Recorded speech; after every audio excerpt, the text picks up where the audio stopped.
Hey guys, it's Brandon here, and in today's video, we're going to be breaking down a 325iX front coil into its various parts like this. So we're going to be removing the actual shock and the spring from the chamber and the hub.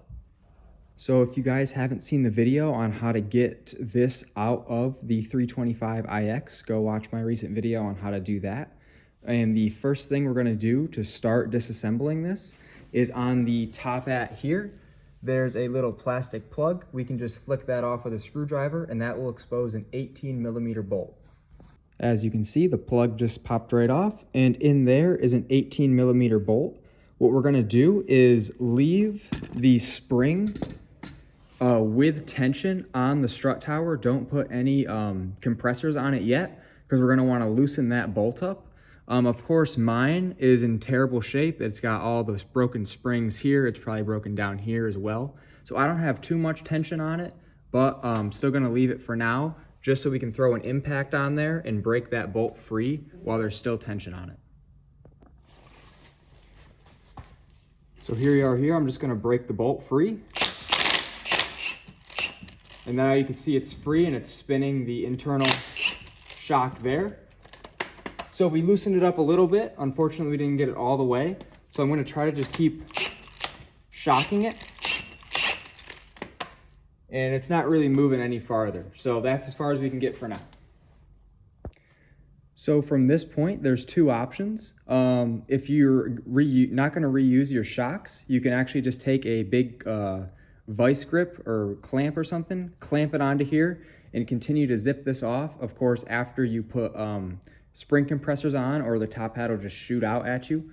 The other thing to do, and the way you're supposed to do them, is on this nut here. You can see there is a threaded, or not threaded, but a bolt space there.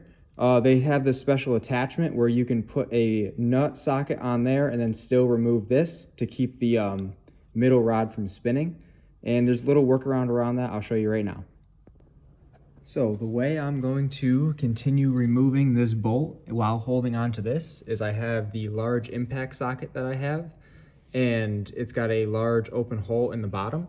So what you can do is insert a 1/4 inch drive extension into the back of the impact.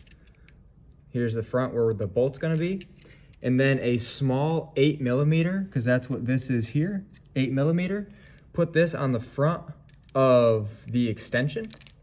That way we can go on, put the 8mm on like that, and then it goes around it, and now we're locked onto the bolt as well. Then we can hold the impact socket here with some vice grip pliers and spin the 8mm nut to continue to loosen the bolt up. Because we don't need tension on this anymore, and I don't want the top hats to go flying, I'm also going to put some spring compressors on right now, just to lighten the load on the top hat. Now these spring compressors are on, and usually you want one on each side of the spring and a little farther apart than this. You don't really want to lock them up just like this, but because this spring is broken, the only thing I could do is really to lock this side down and like try to get this side because it's so far up into here and it's broke. But it should do because there's not a lot of tension on it anyway. So now we're just going to zip that bolt out, and then we can take the top hat off.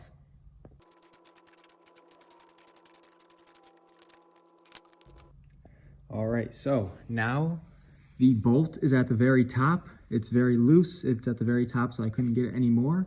You're also going to want to spin your wrench with the 8mm on it to the right, like you're tightening it, because that loosens up the nut because you're spinning the whole shaft. All right, and because the nut was so loose, I was able to just put the impact back on it, zip it off quick. There's no resistance, so it didn't fight. So now the top hat can come off. So what you can do is we can take the top hat off here, and there's going to be a washer right here. It could also stay stuck to this because there's a bearing in here and it's all lubricated. So you're gonna wanna take this washer off and just keep these together. We're gonna have to clean everything up, but just keep those together. Then the secondary part here can come off, and that's where the spring sits. So once this comes off, the spring can come out as well as the bump stops and the coating here.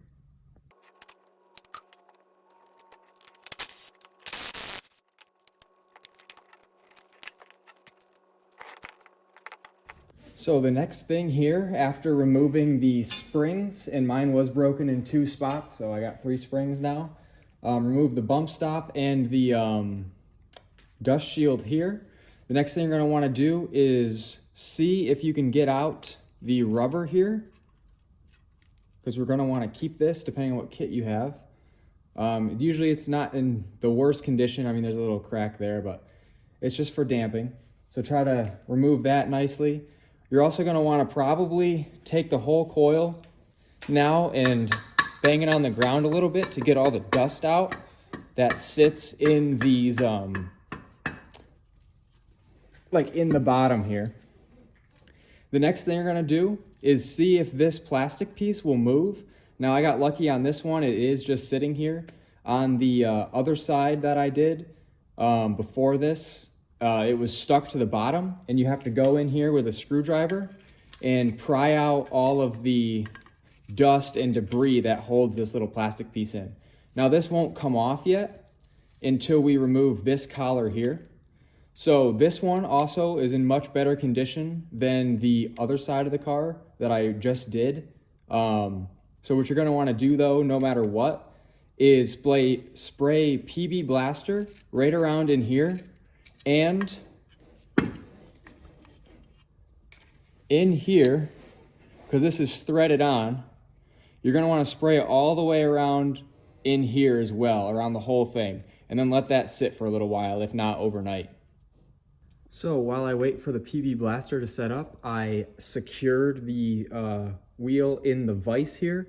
You don't need to do this, but it makes it significantly easier for the next part, especially when, if the cap looks like this, it's probably fine. But my other one looked like this on the top, and it was terrible.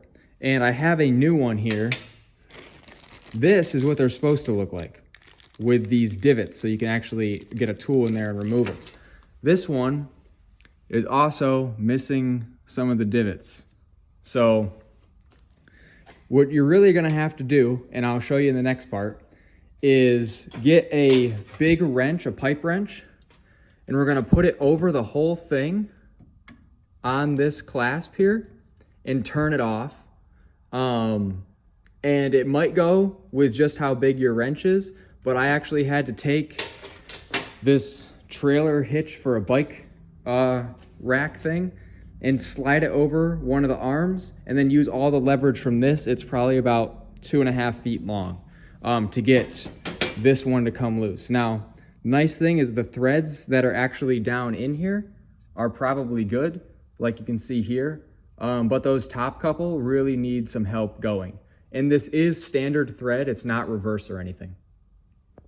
All right, so make sure the strut is secure in the vise, and then you're gonna wanna put your clamp on.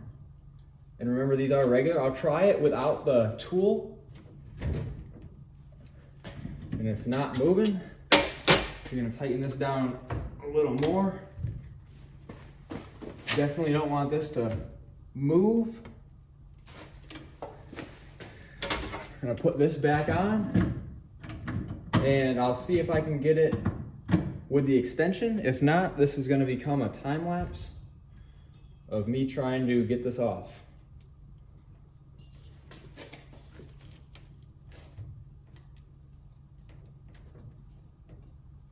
Oh wait, here we go. It is on the move. I'm using the entire extension here. There we go. Got it about a quarter turn. It might go by hand now. Yep.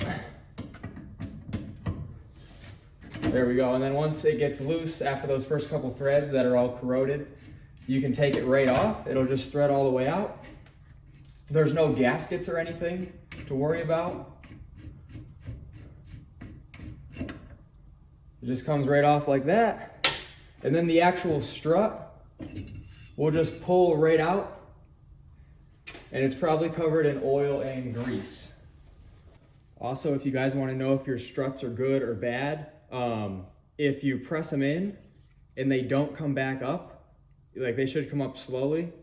If they don't do that, you have bad struts. Some seal is blown out somewhere. If they do come up, you're all set. All right, so that's gonna do it for this video on how to disassemble one of these E30 325iX strut towers here. Take this little plastic piece off. And should be all set here. You can look down into your tube.